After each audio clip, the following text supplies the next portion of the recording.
Feels like it's the last day of camp, obviously, but as an offense, we're still looking to improve before game one. So it still feels like camp.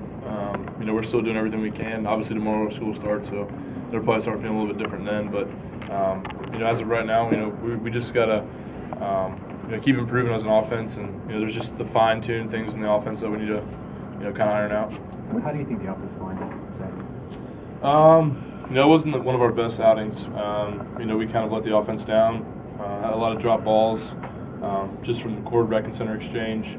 I think we got away from what we do best, which is knocking people off the ball and protecting the pocket from the inside out in the passing game. So those are the 2 points of emphasis this week, is to really get back to moving the line of scrimmage back and letting our big running backs make some plays in the backfield. Second question: the toughness after the scrimmage, is that a fair? Yeah, I think we went back and watched the scrimmage, and you look at the line of scrimmage. That's something we pride ourselves in as an offensive line, is to really move the line of scrimmage back, and I think that's something that we got away from. So it's kind of hard to watch that kind of stuff on film, but I think that's drives us this week, is to get better and to get back what we were doing. How much do you credit to Jarian Reed and Brandon Ivory in that winning the battle of line of scrimmage versus how much you guys technically did wrong? Well, those guys are big guys. They're great. They're good players too. Don't get me wrong.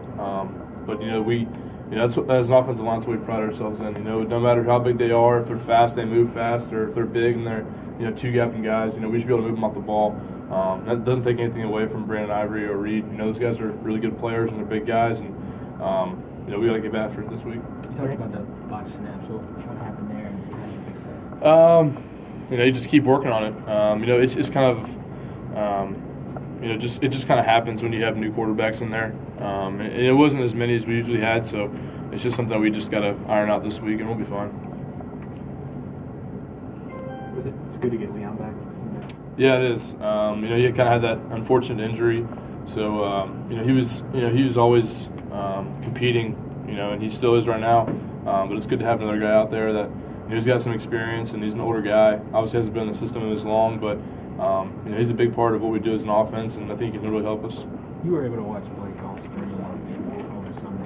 How's he improved from there? Immensely.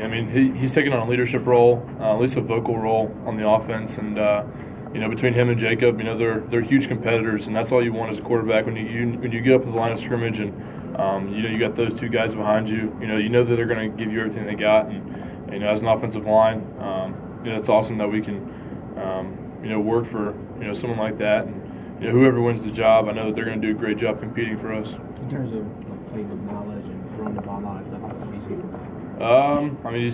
He's doing everything he's got to do to try to win the job. Him and Jacob and all the quarterbacks.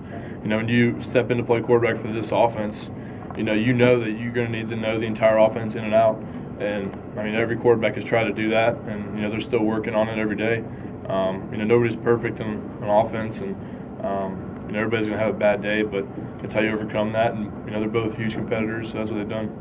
How do you try to work with them kind of away from the field in terms of just trying to develop that bond and supporting with the center? I've been with Blake for 4 years now, so I've known him in and out of just being here. But obviously we were with Jacob and during camp, and so we kind of built a relationship then. And every day you're on the field, him and Jacob and Blake rotating. Every day, every snap, that's one more relationship you build. And the more time you can spend with them, the better. And as a team, we've been trying to spend more time with each other, just to kind of build that relationship that we were kind of lacking last year. What kind of things are you doing differently then in that sense?